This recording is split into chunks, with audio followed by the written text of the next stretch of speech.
नमस्कार दोस्तों, आपका माया कथा सागर चैनल में बहुत बहुत स्वागत है। आज मैं आपको बृहस्पति देव की कथा सुनाने जा रही हूँ। प्राचीन काल में एक ब्राह्मण था। वह बहुत निर्धन था। उसके कोई संतान नहीं थी। उसकी स्त्री बहुत मलिनता के साथ रहती थी। वह स्नान नहीं करती, किसी का पूजा पाठ नहीं करती थी। इससे ब्राह्मण देवता बड़े दुखी थे। बेचारे बहुत कुछ कहते थे, किंतु उसका कुछ भी परिणाम नहीं निकलता। भगवान की कृपा से ब्राह्मण की स्त्री के कन्या रूपी रत्न पैदा हुई। कन्या बड़ी होने पर प्रातः स्नान करके विष्णु भगवान का जाप, बृहस्पतिवार का व्रत करने लगी।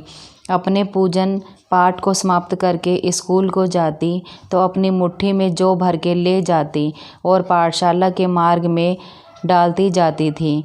तब ये जौ स्वर्ण के हो जाते।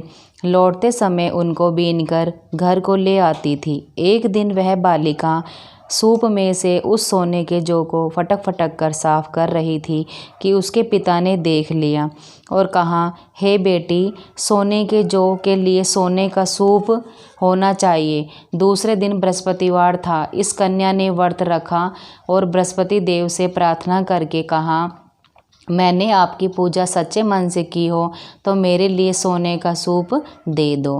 बृहस्पति देव ने उसकी प्रार्थना स्वीकार कर ली और रोजाना की तरह वह कन्या जौ फैलाती हुई जाने लगी। जब लौटकर जौ बीन रही थी तो बृहस्पति देव की कृपा से सोने का सूप मिला और उसे वह घर ले आई और उसमें से जौ साफ करने लगी। परंतु उसकी माँ का वही ढंग रहा। एक दिन की बात है, वह कन्या सोने के सूप में जौ साफ कर रही थी। उस समय उस शहर का राजपुत्र वहां होकर निकला। इस कन्या के रूप और कार्य को देखकर मोहित हो गया तथा अपने घर आकर भोजन तथा जल त्याग कर उदास होकर लेट गया। राजा को जब इस बात का पता लगा तो अपने प्रधानमंत्री के साथ उसके पास गया और बोले, हे बेटा, तुम्हें किस बात का कष्ट है? किसी ने अपमान किया है अथवा और कारण हो सो कहो, मैं वही करूँगा जिससे तुम्हें प्रसन्नता मिले। अपने पिता की राजकुमार ने बातें सुनी तो वह बोला, मुझे आपकी कृपा से किसी बात का दुख नहीं है। किसी ने मेरा अपमान नहीं किया है, परंतु मैं उस लड़की से विवाह करना चाहता हूँ जो सोने के सूप में जौ साफ कर रही थी। यह सुनकर राजा आश्चर्य में पड़ा और बोला, हे बेटा, इस तरह की कन्या का पता तुम ही लगाओ। मैं उसके साथ तेरा विवाह अवश्य ही करवा दूंगा। राजकुमार ने उस लड़की के घर का पता बतलाया। तब मंत्री उस लड़की के घर गए और ब्राह्मण देवता को सभी हाल बतलाया। ब्राह्मण देवता राजकुमार के साथ अपनी कन्या का विवाह करने के लिए तैयार हो गया तथा विधि विधान के साथ ब्राह्मण की कन्या का विवाह राजकुमार के साथ हो गया।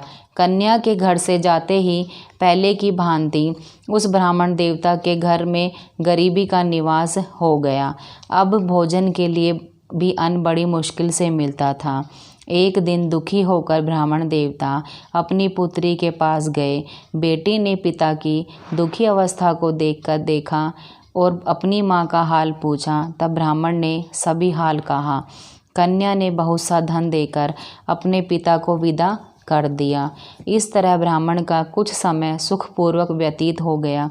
कुछ दिन बाद फिर वही हाल हुआ। ब्राह्मण फिर अपनी कन्या के यहाँ गया और सारा हाल कहा तो लड़की बोली, हे पिताजी, आप माता जी को यहाँ लिवा लाओ, मैं उसे विधि बता दूंगी जिससे गरीबी दूर हो जाएगी। वह ब्राह्मण देवता अपनी स्त्री को साथ लेकर घर पहुँचे तो अपनी माँ को समझाने लगी, हे माँ, तुम प्रातःकाल प्रथम स्नान आदि करके विष्णु भगवान का पूजन करो तो सब दरिद्रता दूर हो जाएगी। परंतु उसकी माँ ने एक भी बात नहीं मानी और प्रातःकाल उठकर अपनी पुत्री के बच्चों की झूठन को खा ली। इससे उसकी पुत्री को बहुत ही गुस्सा आ गया और एक रात को कोठड़ी से सभी सामान निकाल दिया और अपनी माँ को उसमें बंद कर दिया। प्रातःकाल उसे निकाला और स्नान आदि करा के पाठ करवाया तो उसकी माँ की बुद्धि ठीक हो गई और फिर प्रत्येक बृहस्पतिवार को व्रत रखने लगी। इस व्रत के प्रभाव से उसके माँ बाप बहुत ही धनवान और पुत्रवान हो गए और बृहस्पति जी के प्रभाव से इस लोक के सुख को भोग कर स्वर्ग को प्राप्त हुए।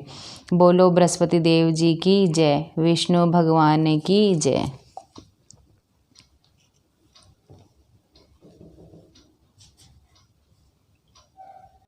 आपको हमारी ये वीडियो कैसी लगी कमेंट में ज़रूर बताएं और वीडियो को लाइक शेयर ज़रूर करें।